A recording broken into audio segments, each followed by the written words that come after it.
What's up guys, Max here for Destructoid, and I want to tell you about sleeping dogs. I think I've already talked about this a little bit, but I feel like not enough people are excited about this game. It's really cool. One major misconception, people seem to think that it's True Crime Hong Kong. It's not True Crime Hong Kong. It was originally a new IP, and Activision decided to slap the True Crime label on it.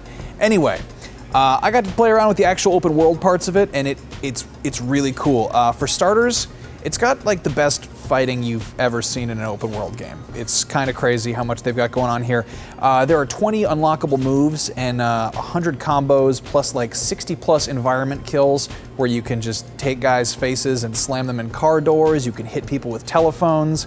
At one point, I threw a man into a furnace and then he sort of came out and was on fire and was screaming. Very violent, very brutal.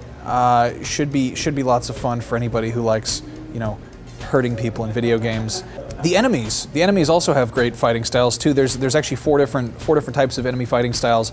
For instance, there's like the brawler, who's just kind of more of a heavy hitter and will come at you quickly. And then there's the grappler, for instance, and you sort of want to steer clear of him because he'll like tackle you and wrestle with you, which is bad if you're trying not to get beat up. As for weapons, everyone's sort of expecting with, you know, an open world sandbox crime game to be able to carry around a lot of weapons. That's not the case here. They're taking a lot of influence from Hong Kong cinema, and typically the way they do things in that is it's not, you know, your John McClane, John Rambo sort of run in and shoot everything with your guns. It's more like run in, do some kung fu, beat up some guys, take their weapons. So your character, Wei Shen, can only carry one weapon at a time in his inventory, so he can hold that. I picked up a knife at one point, stabbed some dudes. It was pretty cool. Also got a shotgun, got some handguns. It's pretty cool. The shooting mechanics are really, really cool. They are awesome. They are the best.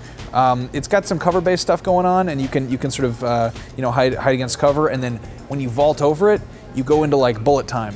And when you're in bullet time, if you do headshots on guys, it extends the bullet time, so you get this whole sort of like John Woo snowball effect, which is pretty badass.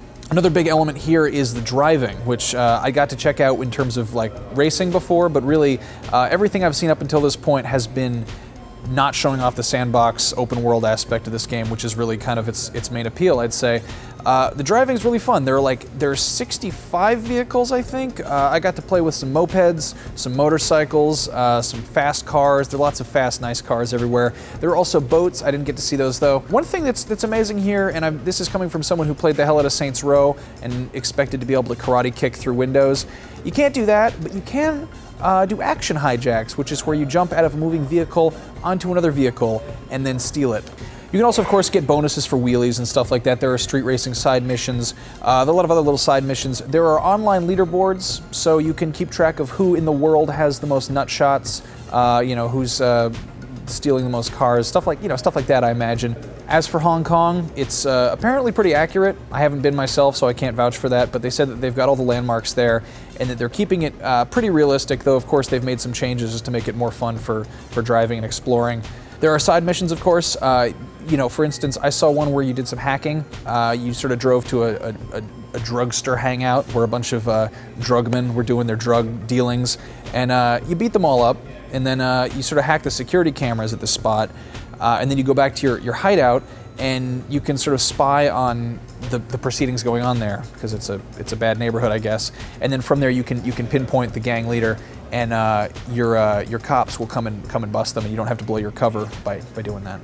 I asked if there were hookers, and they said not so much. They said that prostitution isn't really a thing in Hong Kong, but that there are massage parlors. We'll have to wait and see what that's like. You can learn new moves in the Kung Fu Dojo, which you learn the new moves by picking up these jade figurines, which are all different animals from the Chinese zodiac, which, you know, typically would be like a stupid go find it kind of collectible thing, except in this case it seems almost believable. One of the coolest things I saw, and of course this is after they handed me the controller and let me actually just run around and be an idiot in an open world. You know, we're used to sort of blowing up cop cars in games like this. That's sort of par for the course.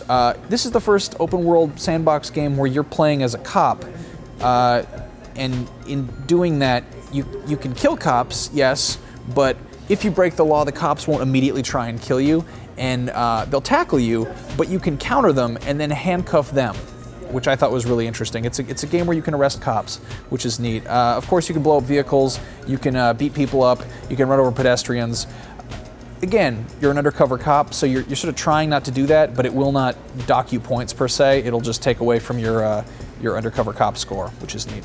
Anyway, Sleeping Dogs, I'm really excited for this game. I even have a sleepy dog as my wallpaper here.